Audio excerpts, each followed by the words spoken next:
Ku coba menenangkan pikiranku yang kacau. Aku berdiri mengambil air wudhu dan sholat di ruangan itu. Kutumpahkan segala keluhku pada sang pemilik hati, agar kiranya menenangkan hatiku dan membimbingku untuk pasrah atas segala takdir yang ditetapkannya. Ya Allah, kenapa harus papaku?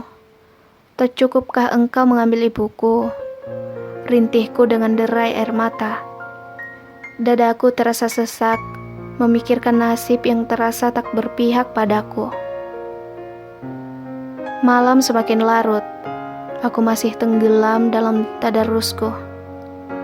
Lantunan ayat suci ini terasa sedikit mengobati kedukaanku. Sementara Raka tak kelihatan batang hidungnya sejak keluar tadi. Aku menatap wajah papa yang semakin memucat, kuyuh dan rapuh. Betapa hancur hatiku menyaksikan semua ini. Kuusap kembali lengannya. Air mataku kembali mengkristal, kemudian luruh, membasahi mukena yang kukenakan. Semuanya terasa begitu tiba-tiba. Tiba-tiba ia memintaku untuk menikah. Kemudian tiba-tiba ia sakit. Papa tiba-tiba sakit parah. Apakah ini semua cuma kebetulan? Ataukah Papa sudah memperkirakan semuanya? Sehingga ia begitu memaksaku untuk menikah di usia dini seperti sekarang. Aku benar-benar tak mengerti. Kuusap berkali-kali air mataku yang terus mengalir. Entah kenapa aku begitu rapuh. Apa karena penopang hidupku sekarang juga sedang rapuh? Tuhan, inikah skenario hidup yang harus aku jalani? Usiaku baru 17 tahun. Haruskah seberat ini? Aku kembali terisak, seakan ribuan sembilu mengoyak-ngoyak hatiku. Sungguh semua ini terasa begitu berat. Kurasakan tangan seseorang menyentuh pundakku. Aku menoleh dan melihat Raka tersenyum padaku. Kesambet jin apa dia? Kok tiba-tiba care begitu? Selorohku dalam hati. Aku membalas senyum sekenanya. Aku kembali menatap wajah Papa tanpa peduli dengan pria salju di dekatku. Bukannya tadi ia begitu kesal padaku. Dasar berkepribadian ganda, gumamku. Apa?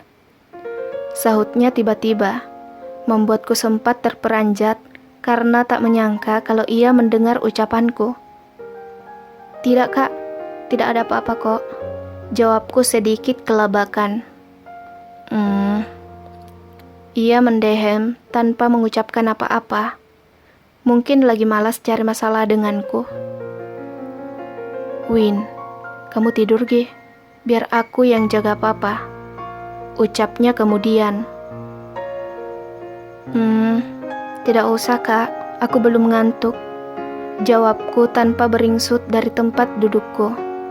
Ia kemudian berjalan ke arah sofa, kemudian duduk mengambil buku yang terletak di atas meja. Ada apa dengannya? Rutuku kesal melihat keanehan tingkahnya. Dalam ruang perawatan yang menghadap pantai, dari jauh terlihat kerlipan mercusuar. Aku menghadapkan wajahku ke sana, menatap lampu-lampu pantai yang menghias sekitarannya, mencoba menerawang akan jalan takdir yang Tuhan pilihkan untukku. Kenapa semua terasa semakin kabur? Gumamku dalam hati. Aku menghela nafas panjang. Tiba-tiba, kurasakan sentuhan lembut menyapa jemariku. Papa, sahutku kaget karena melihat mata Papa yang kini terbuka dan memandangku sambil tersenyum. Kak, Papa sadar, teriakku gugup. Raka yang sementara asyik membaca di atas sofa, langsung berlari ke arahku. "Papa," ucapnya haru. "Aku panggil dokter dulu ya," ucapnya beranjak keluar. "Raka, tidak usah." Suara lemah papa membuat kami menoleh secara bersamaan. "Tidak usah, nak. Papa hanya ingin bicara sama kalian," ucapnya menahan sesak yang semakin lama, semakin terlihat. Aku dan Raka terpaku di dekatnya. Ada apa dengan papa? Kenapa ia tak mau dipanggilkan dokter? Apakah ia baik-baik saja? Berbagai macam pertanyaan mengisi kepalaku. Aku menggenggam tangannya erat, sementara Raka berdiri mematung tanpa kata. "Mungkin waktu papa tak banyak lagi," ucapnya pelan. Mataku mulai memanas mendengar perkataannya.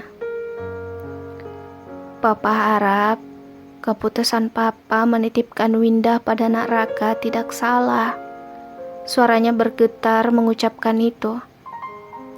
Seketika tangisku pecah. Raka menepuk-nepuk pundakku lembut.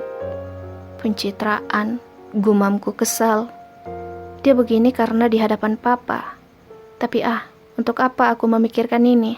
Rutukku lagi. "Papa harap kamu menghormati suami kamu, Win. Kamu bukan anak-anak lagi. Kamu telah menjadi seorang istri." Aku mengangguk, masih berurai air mata mendengar penuturan papa yang dengan susah payah ia selesaikan karena kulihat nafasnya semakin sesak. Papa, sudah jangan bicara lagi. Papa akan baik-baik saja. Besok kita berobat ke Singapura. Papa akan sembuh," ucapku dengan dada terguncang menahan sesak di dadaku. Mata papa kembali terpejam. Nafasnya semakin sesak. Kulihat ia melafalkan sesuatu. Ya, kalimat tauhid. La ilaha illallah Muhammadar Rasulullah. Tak jelas, tapi aku bisa melihat dari gerakan bibirnya. Raka mendekatkan mulutnya ke telinga papa dan memberiku kode untuk tenang. Aku panik, tak dapat menahan deru kesedihan yang sekarang menguasai hatiku. Raka menuntun papa mengucapkan kalimat tauhid itu kembali, dan tak berselang beberapa lama papa kembali tenang, sangat tenang. Mataku tertuju pada layar komputer yang sekarang menampilkan garis lurus, persis sama pada saat ibuku meninggal. Innalillahi wa inna ilaihi roji'un. Raka terduduk lemas di samping ranjang papa. Ia menangis sehingga tak memperhatikan aku yang tengah panik luar biasa. Aku masih tak percaya ini terjadi. Sejenak aku bergeming dari tempatku, tak mampu mengurai perasaanku. Sakit, sangat sakit, hingga tak mampu berkata-kata. Raka berjalan mendekatiku. Langkahnya lunglai. Ia menggenggam tanganku erat. "Sabar ya, Win. Papa sudah tenang," ucapnya lemah. "Tidak, Kak. Papa tidak akan pergi. Ini mimpi kan?" Ku coba untuk memastikan apa yang baru saja kusaksikan hanya mimpi. Tak mungkin papa meninggalkanku. Aku anak kesayangannya. "Win, lihat aku. Kamu jangan khawatir. Ada aku," ucapnya lagi. "Papa!" Aku berteriak histeris. Jadi semua ini bukan mimpi. Aku benar-benar kehilangan papaku. "Papa tak mungkin pergi, Kak. Ini tidak benar kan?" Tanyaku pada Raka menguncang tubuh jangkungnya. Ia hanya menangis dan memelukku. Entah kenapa, aku merasa ia sama kehilangannya seperti diriku. Dia juga begitu kehilangan papa. Aku tenggelam dalam dekapannya. Aku tak peduli dengan permusuhan kami. Yang jelasnya, Sekarang aku butuh tempat untuk bersandar. Aku menangis dalam pelukannya, seakan kami punya perasaan yang sama, kehilangan yang sangat dalam. Untuk pertama kalinya, aku merasa punya persamaan dengannya. Papa mertuaku datang setelah mendapat telepon dari Raka mengabarkan kematian papa. Kulihat beliau juga begitu terpukul atas berita itu. Aku merasa benar-benar punya keluarga saat ini.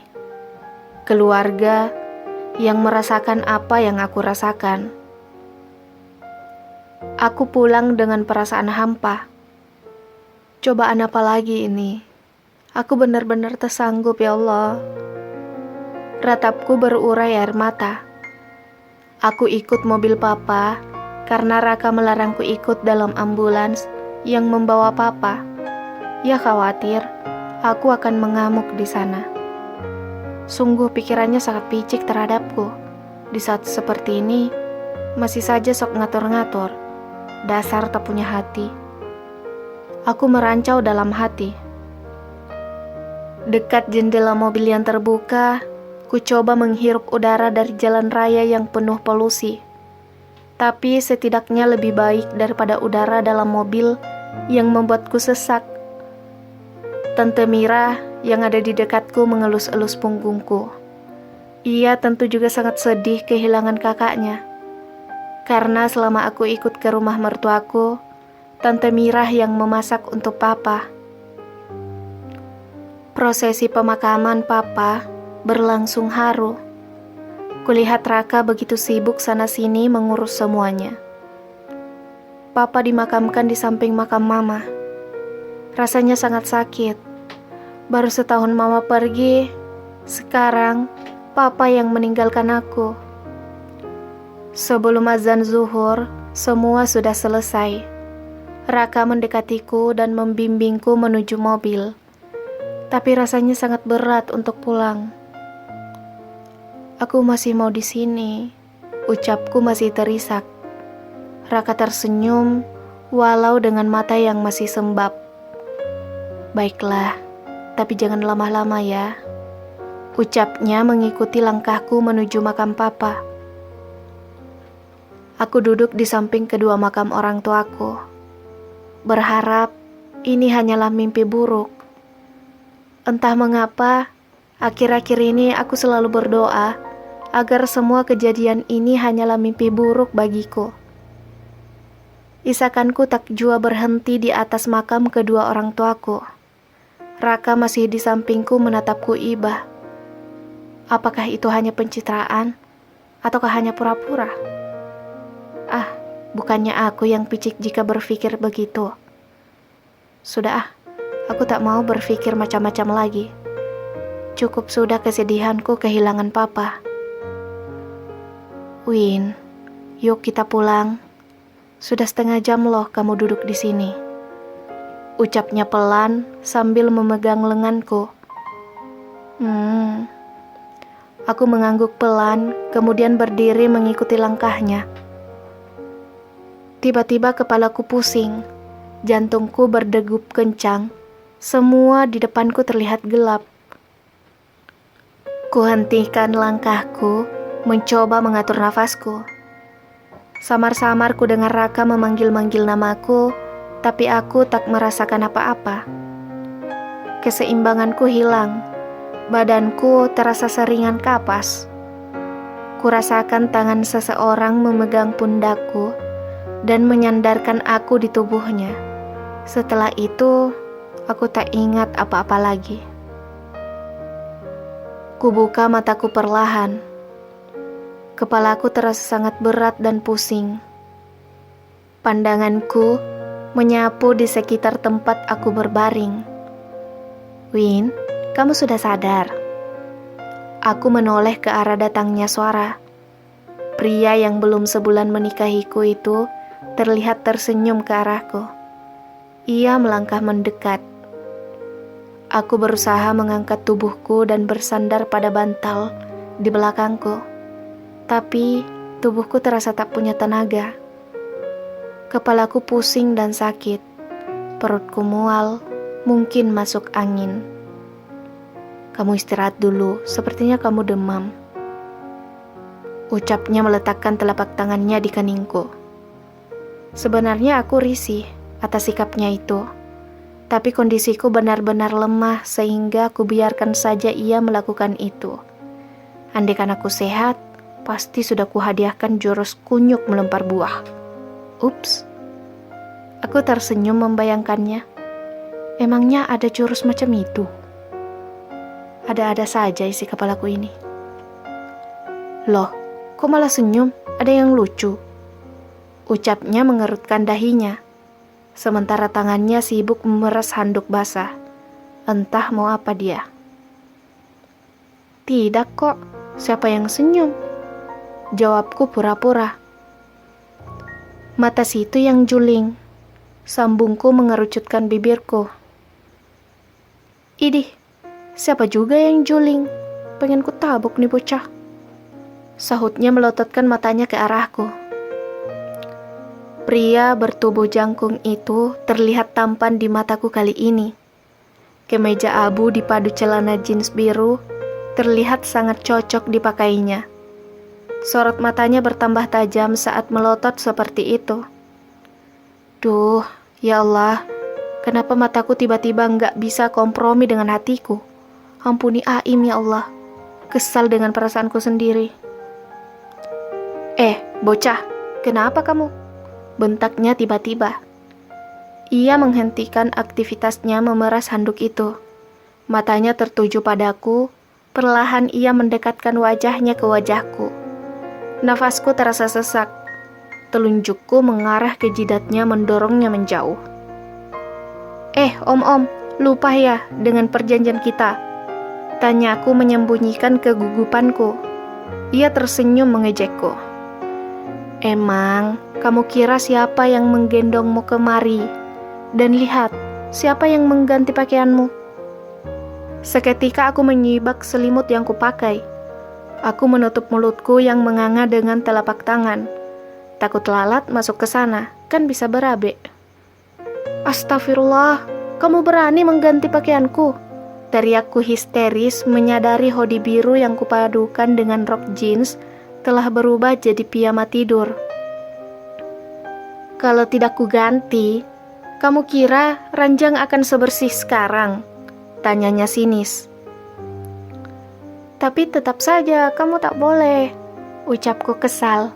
Enak saja ambil kesempatan dalam kesempitan. Sambungku terus mengoceh. Tak usah khawatir, aku tidak tertarik dengan bocah sepertimu. Sebaiknya kamu sekarang berbaring, biar aku kompres. Ucapnya membantuku berbaring kembali. Tuh kan, dasar berkepribadian ganda, ucapku lirih. Emang masalah buat kamu? Jawabnya sambil meletakkan handuk basah yang dari tadi menganggur setelah diperas olehnya. Makanya, selagi aku baik, kamu nurut sama aku, ngerti? Sambungnya tetapnya mengancam. Kepalaku sakit, aku tak melanjutkan perdebatan itu. Tapi aku masih ngeri membayangkan saat mengganti pakaianku. Ya Allah, tolong! Teriakku membatin. Getaran ponsel di sampingku mengalihkan sejenak pikiranku yang mulai menerawang. Sekilas terpampang nama seorang wanita di sana. Elena. Raka menyambar ponselnya kemudian melangkah keluar kamar. Elena? Siapa dia? Sepertinya ia tidak ingin aku tahu sehingga dia harus keluar kamar untuk menerima telepon. Bodoh amat deh, urusan dia juga. Malas. Aku tenggelam dalam balutan selimut. Kepalaku sedikit ringan setelah dikompres beberapa saat. Seminggu sejak kematian papa, aku masih mengurung diri di kamar. Rasa kehilangan yang aku rasakan teramat berat untuk aku tanggung.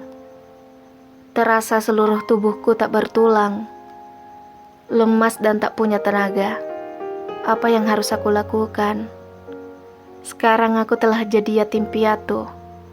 Rasa kehilangan orang yang sangat kucintai seakan meruntuhkan segala kekuatan yang kupunya.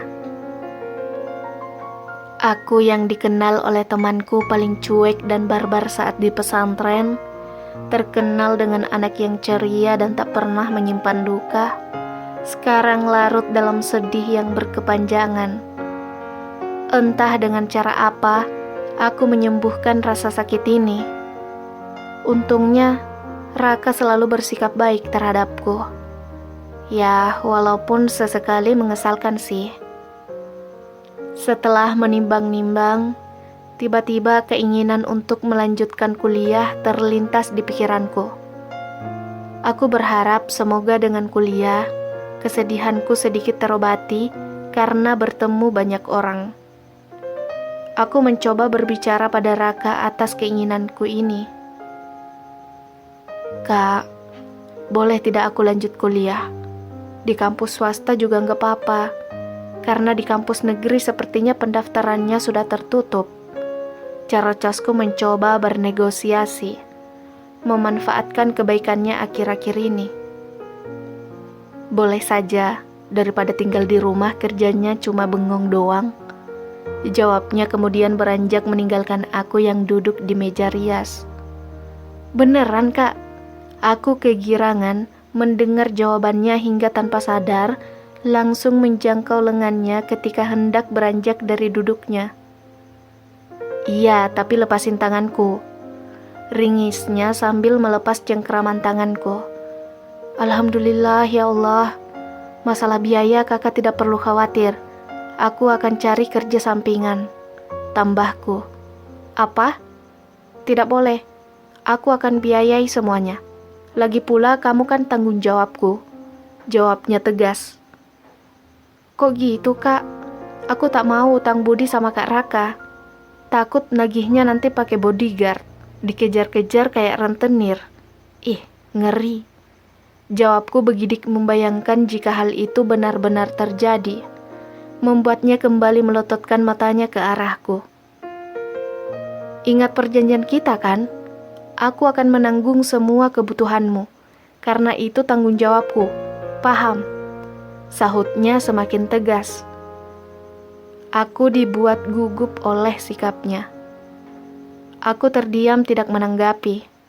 Bagaimana mungkin aku terus menempel sama dia? Kalau aku menerima semua kebaikannya, terus bagaimana aku membalasnya? Sudahlah, nanti aku carikan formulir pendaftaran yang dekat dengan tempat kerjaku. Jadi bisa sekalian mengantarmu. Jawabnya penuh penekanan. What? Ada apa dengannya? Emangnya aku anak kecil apa? Pakai diantar segala. Gumamku kesal. Akhirnya Raka benar-benar memberikan aku formulir pendaftaran. Dan, teng-teng. Fix, ia tak bertanya padaku mau kuliah jurusan apa. Manajemen sumber daya manusia. Ucapku setengah terpekik tak mengerti. Kenapa? Tidak mau? Tanyanya ketus. Tapi kak, aku tak tahu jurusan apa ini. Basic aku kan anak pesantren. Mana aku tahu yang kayak gini? Jawabku dengan alis mengerut karena bingung. Memangnya ada yang salah kalau anak pesantren kuliah jurusan itu? Aku juga dari pesantren, tapi bisa kok, ucapnya mengejekku. Tapi kak, aku maunya kuliah jurusan guru gitu. Atau paling tidak hukum Islam, atau apalah yang ada hubungannya dengan bidang ilmuku. Sahutku bertambah kesal karena merasa ia begitu mengatur semua kehidupanku. Enggak, ini keputusanku. Aku berhak memutuskan itu karena aku suamimu. Sambungnya dengan urat leher menegang. Idih, suami? Suami macam apa? Bisikku lirih memonyongkan mulutku. Menyebalkan sekali. Gumamku lagi. Kenapa? Tidak mau? Kalau tidak mau ya sudah, nggak jadi kuliah. Sahutnya kelihatan semakin kesal melihat tingkahku yang terus membantahnya. Iya, tapi bisa nggak tak perlu nyolot kayak gitu? Nggak ngerti banget deh. Sahutku lantang. Dasar otoriter, egois. Kalau jadi kakakku pasti sudah kujita kepalanya sampai geger otak. Rutuku kesal. Idih, siapa yang nyolot? Kamu tuh yang nyolot, gak mau diatur. Jawabannya mengantarkan pikiranku kembali fokus pada pembicaraan kami. Pokoknya, tidak ada babi bu lagi, titik. Tegasnya sebelum benar-benar meninggalkanku yang terbengong-bengong atas sikapnya. Sudah deh, daripada tidak kuliah, gumamku kesal. Seminggu kemudian, tibalah hari pertama aku menginjakkan kaki di kampus yang Raka maksud. Sebuah kampus yang cukup mentereng berhadapan dengan kantornya. Aku hanya ingin diantar sampai kantornya saja, walaupun harus bersitegang dulu dengan manusia salju itu yang ngotot mau mengantarku sampai gerbang kampus. Hari pertama hingga 1 minggu ke depan hanyalah materi pengenalan kampus yang dulu disebut ospek. Tapi sekarang ospek sudah dihapus, diganti dengan materi pengenalan kampus. Kami berkenalan para senior dan dosen-dosen. Kami juga diperkenalkan dengan organisasi yang ada di dalam kampus, mengajak kami bergabung jika tertarik untuk berorganisasi. Sekelebet bayangan tiba-tiba berlalu di hadapanku. Edo? Suaraku terdengar jelas di antara teman-teman yang sibuk mendengar materi keorganisasian kampus. Edo menoleh padaku. Winda? Sahutnya tak kalah nyaring. Kamu kuliah di sini juga? Tanyanya sedikit heran. Aku mengangguk senang. Akhirnya aku punya teman di sini. Dan juga dia kan dulu gebetan aku. Hahaha. Astagfirullah, sadar Win, kamu sudah nikah. Seluruhku dalam hati. Pertemuanku dengan Edo di kampus cukup mengganggu pikiranku. Bagaimanapun, ia adalah orang yang pernah aku sukai. Bahkan, hingga hari ini, aku mungkin masih menyukainya. Walaupun aku tahu perasaan ini salah. Benar-benar rencana Tuhan tak dapat ditebak. Ia mempertemukan aku dengan orang yang aku harapkan di waktu yang salah menurutku. Walaupun aku meyakini tak ada rencana Allah yang salah. Tak ada skenarionya yang tak sesuai. Hanya saja aku yang belum mampu mengeja tiap jalan takdir yang Allah siapkan untukku. Kenapa? Ada sesuatu yang terjadi di kampus? Tanya Raka membuyarkan lamunanku ketika ia menjemputku pulang. Tidak kok, emang kenapa? Tanyaku balik. Biasanya kan mulutmu itu tidak mau diam, tiba-tiba irit bicara begitu. Raka tersenyum mengejekku. Kak, aku bertemu dengan seniorku di kampus. Ucapku asal bicara. Terus? Gumamnya lirih. Tidak, cuma mau bilang itu saja. Daripada kamu protes aku diam. Ketusku memunyongkan bibirku ke arahnya. Cewek atau cowok? Tanyanya tiba-tiba setelah berpikir lama. Cowok, idola aku dulu. Ucapku tanpa rasa bersalah. Cit! Suara rem berdecit panjang. Mendadak mobil terhenti membuat kepalaku terbentur di dashboard mobil. Aku benar-benar terkejut dibuatnya. Kuelus kepalaku yang sedikit sakit akibat benturan itu. Salahku karena tidak memasang sabuk pengaman. Kenapa kak? Apa kita menabrak sesuatu? Tanyaku masih dengan jantung hampir copot. Takut atas kejadian barusan. Turun sekarang. Bentaknya. Aku melongo menyaksikan sikapnya yang tiba-tiba marah tak jelas. Maksud Kak Raka apa? Tanyaku masih bingung. Turun kataku.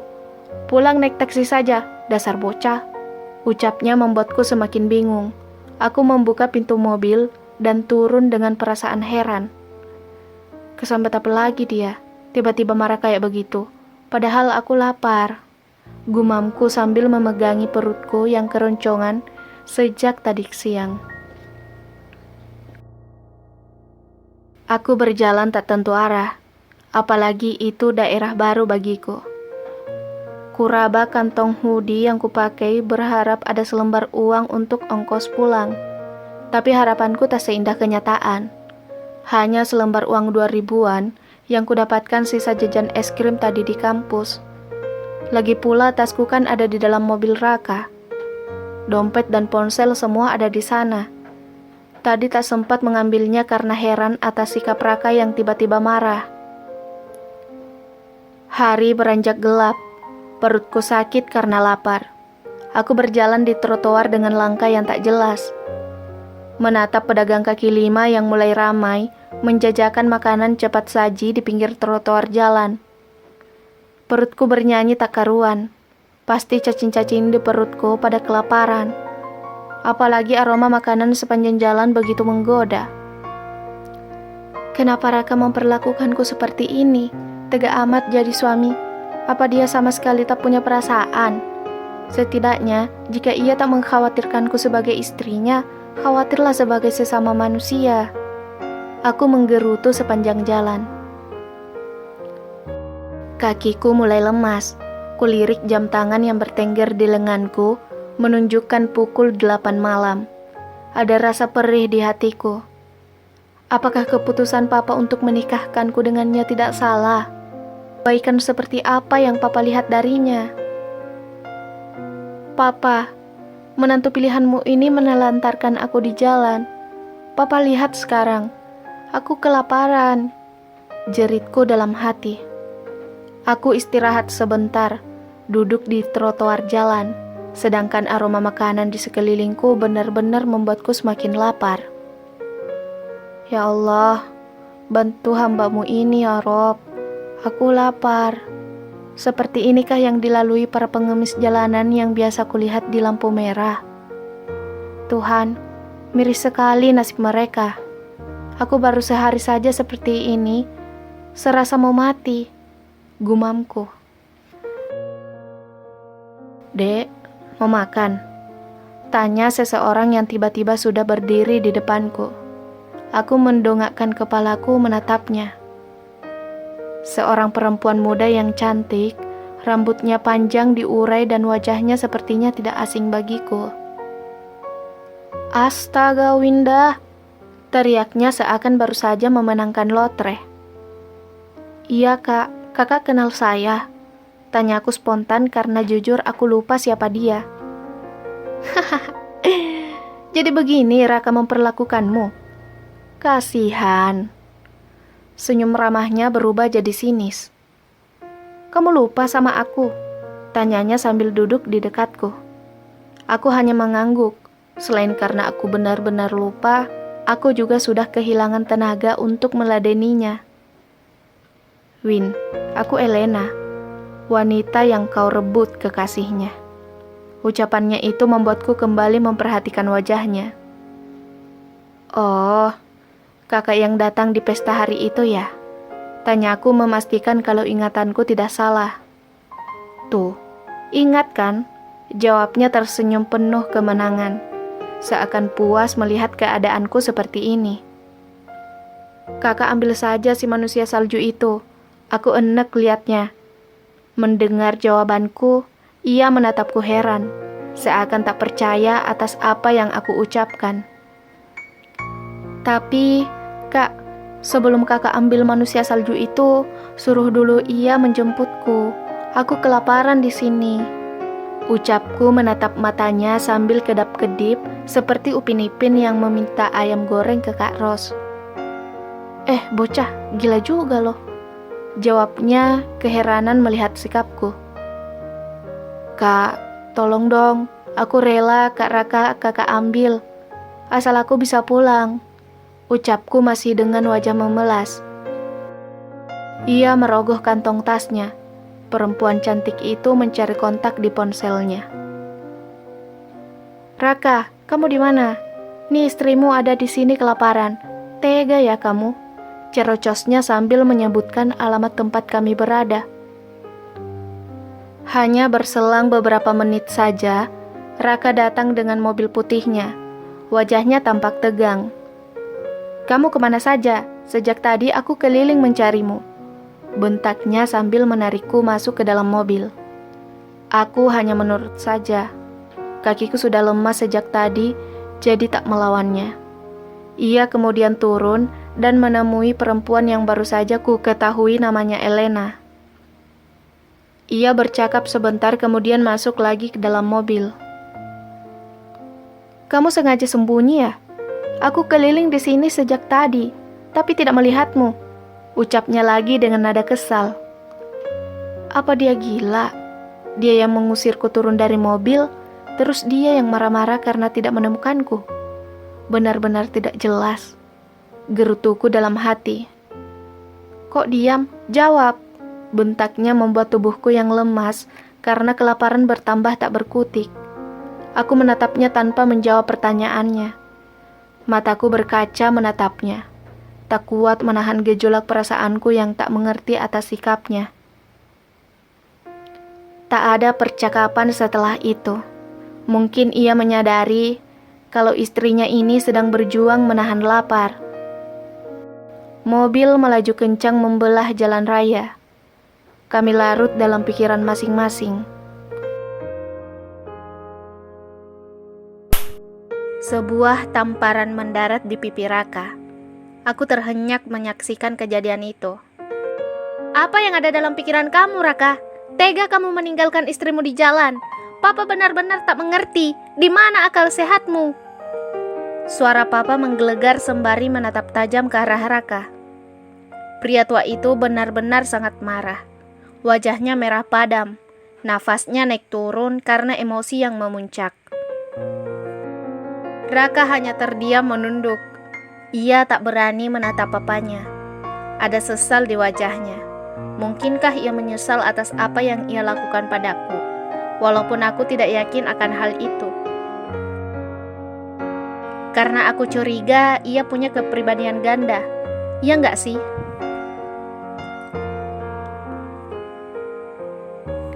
"Win, kamu tidak apa-apa, Nak?" Pertanyaan itu aku jawab dengan gelengan lemah, karena syok atas kejadian yang baru saja terjadi di hadapanku. Aku melirik Raka yang masih berdiri mematung tanpa sepatah kata pun. Ia tak berani menatap papanya. Tak membela diri, mungkin sadar kalau ia memang bersalah. Kulirik peluhnya membasahi kemeja putih yang ia kenakan. Ada lelah tergambar jelas di wajahnya.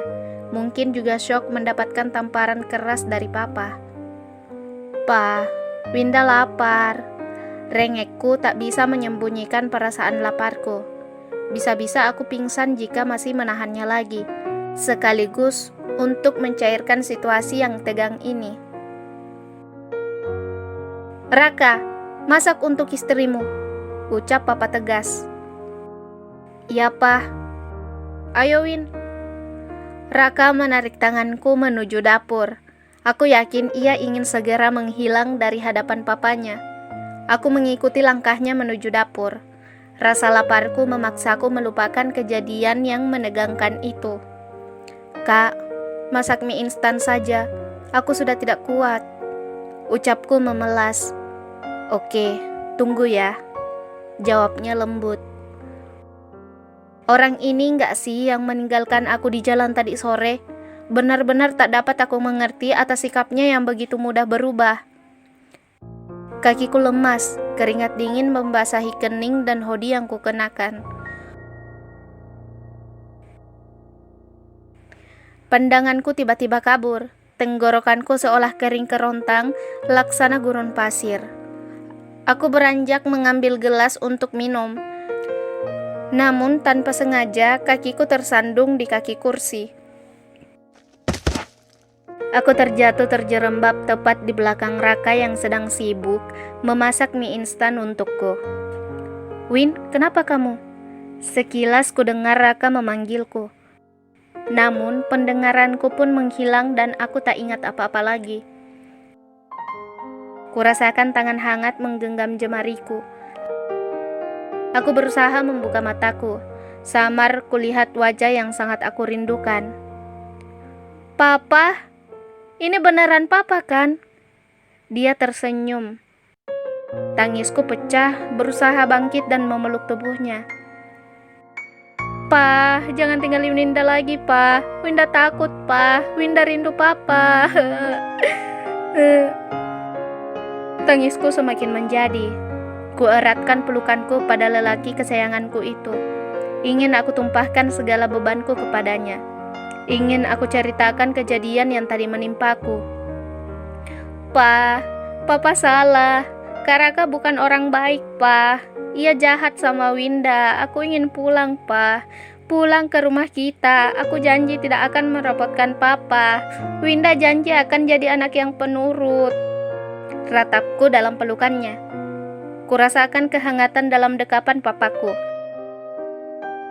Aku terhanyut, menolak kenyataan bahwa sebenarnya Papa telah tiada. Win, sadar Winda. Telingaku menangkap suara yang tak asing. Ia menggoncang-goncang bahuku. Win, bangun. Ini aku, Raka, bisiknya. Aku membuka mataku, menghapus air mataku, kemudian melihat dengan jelas siapa yang berada di pelukanku. Kak Raka? Aku terkejut melepaskan pelukanku. Astagfirullah, maaf Kak. Aku kikuk sendiri, baru sadar selang infus sudah terpasang di tanganku. Gak apa-apa Win, sekarang makan ya, aku sudah buatkan bubur untukmu, ucapnya lembut. Tadi kamu pingsan, kata dokter, kamu dehidrasi dan kelaparan. Makanya kamu diinfus, sekarang makan ya, sambungnya sambil menyuapkan bubur ke mulutku. Aku terdiam tak menanggapi ucapannya. Aku masih kecewa dan kikuk. Ternyata yang kupeluk bukan papaku, tapi si manusia salju itu. Dialah penyebab segala penderitaanku, dasar berkepribadian ganda. Aku terus mengutukinya dalam hati. Andai bukan karena lapar, aku tidak mau disuap bubur olehnya. Tapi laparku mengalahkan gengsiku. Maafin aku ya, aku tak bermaksud meninggalkan kamu di sana, ucapnya menatap wajahku sendu. Tadi aku kembali mencarimu, tapi kamu sudah hilang. Bahkan aku bolak-balik di tempatmu duduk tadi, tapi aku tak melihatmu, sambungnya. Iya, bolak-balik pakai mobil, mana lihat aku yang sekecil ini, jawabku melotot ke arahnya. Dasar tak berperi kemanusiaan, sambungku kesal. Iya, maaf.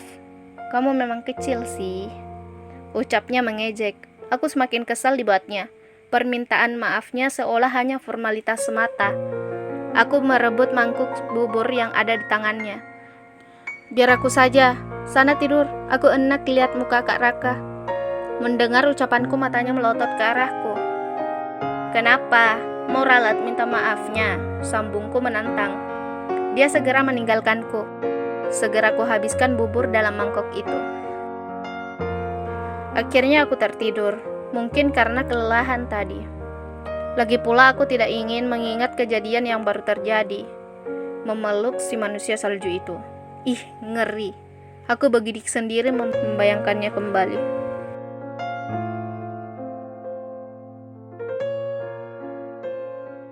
Bersambung.